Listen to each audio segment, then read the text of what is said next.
Hey there, today we're going over the liver flush protocol, something I've been doing since 2009, nearly 2 decades and dozens of flushes. I have watched this single practice transform health in ways that almost nothing else can match.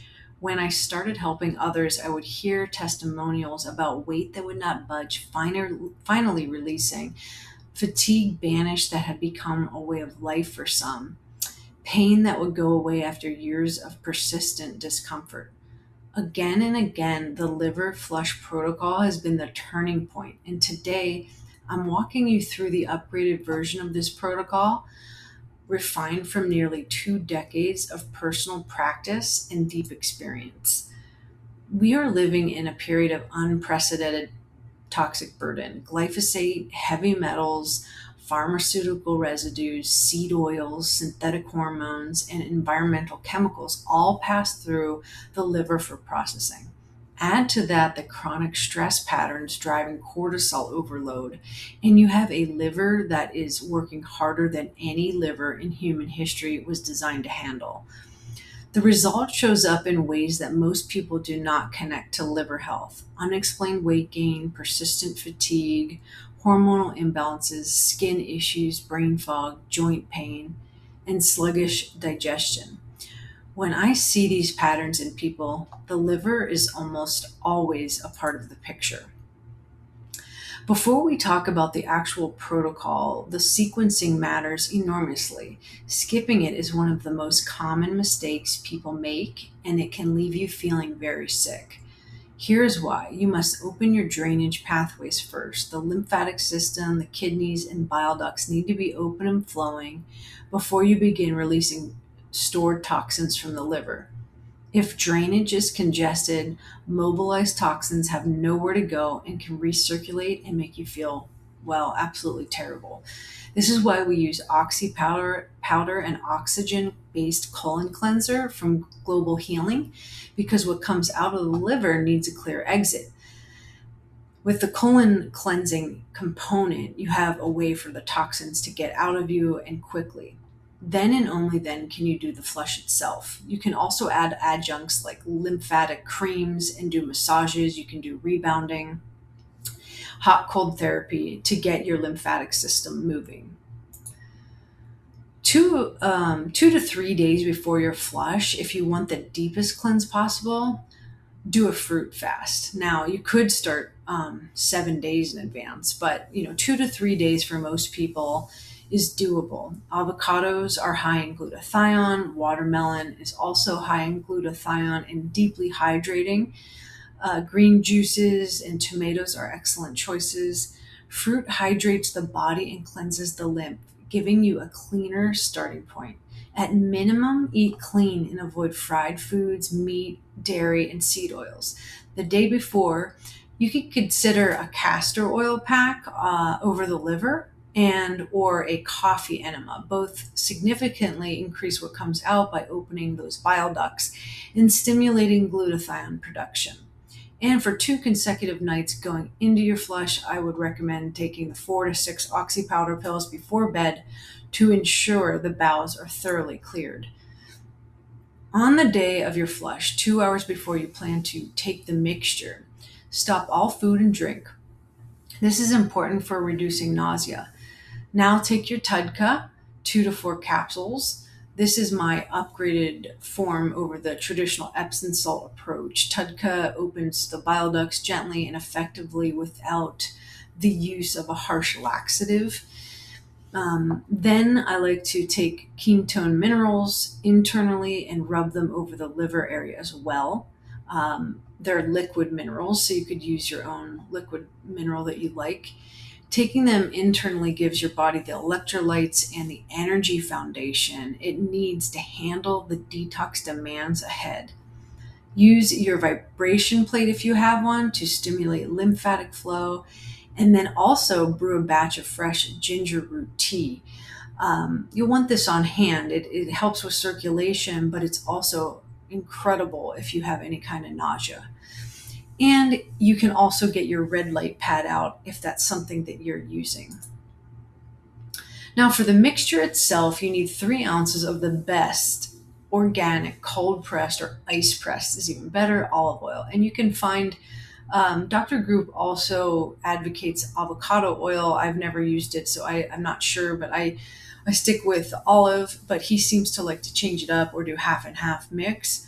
1 ounce of the Global Healing Liver Health product, um, from the liver flush kit that's in the link in the article on my site, and a tablespoon of Fairchild's organic apple cider vinegar, which they don't cut theirs with any tap water. It's the full strength apple cider vinegar, 1 ounce of freshly squeezed lemon, lime, or grapefruit juice, and 1 teaspoon of organic black seed oil.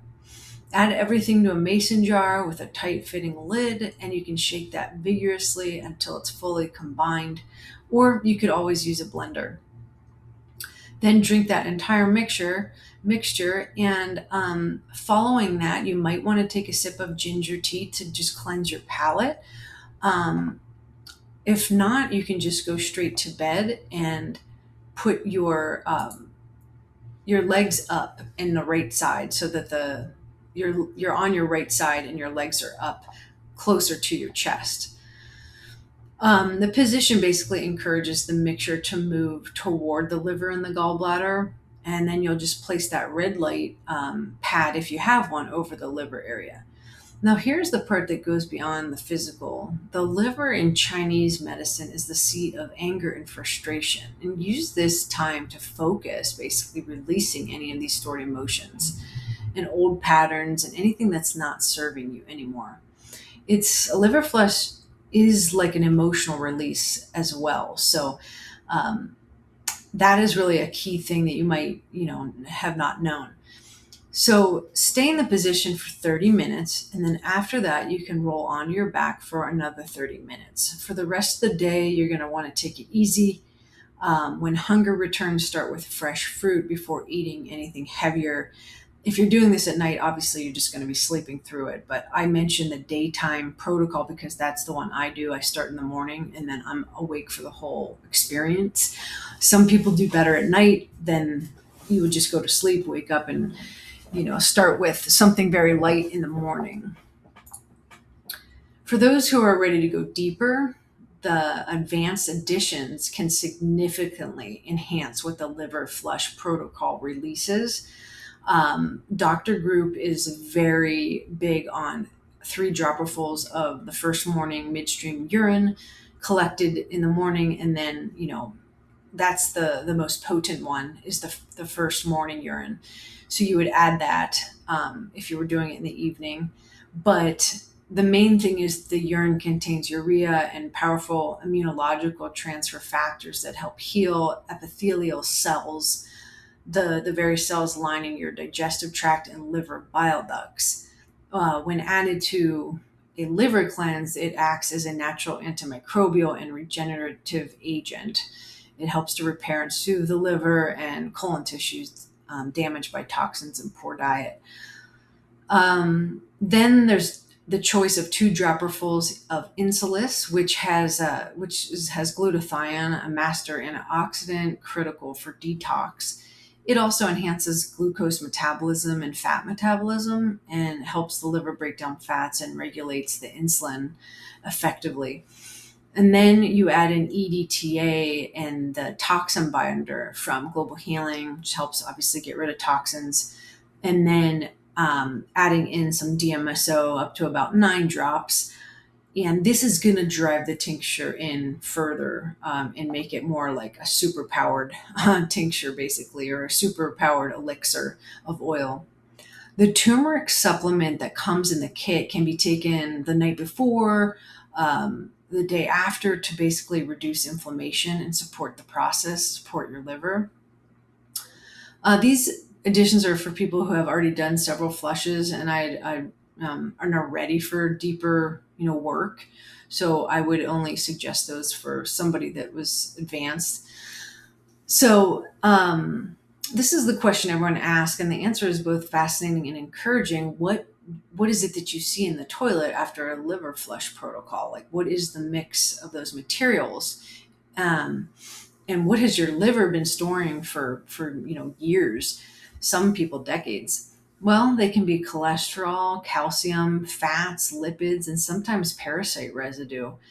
Colors vary widely: brown, green, yellow, and other shades, each reflecting different types of toxins being expelled. Some are harder, especially if your liver has accumulated pesticides like glyphosate or inorganic minerals. Others are softer, like globules of fat and sludge. And the presence of these stones or blobs is a sign your liver is actively cleansing itself. Whether they look like stones or sludge, their exit is a positive sign of detoxification working exactly as it was intended. So my first liver flush was truly eye-opening. I had done a 7-day colon cleanse, I think eating only fruits, or may have done like a juice fast. I don't quite remember if I did the fruits or the juicing, but I expelled stones and felt completely like a different person. I felt like I was just like my consciousness expanded. I felt very grounded and grateful. Um, I felt revitalized and energized. And I just sat in the backyard feeling like I'm definitely going to take this serious and do this more often. But mainly, what happens is you end up wanting to be healthier. You naturally go for healthier choices. You become more intuitive and more tapped in and tuned into your health. So liver flushes are very important, but it's what you do in between those, right, that's going to make the biggest dent in your health. So yeah, it's a courageous thing to do liver flushes, and hopefully this is inspiring you to do them.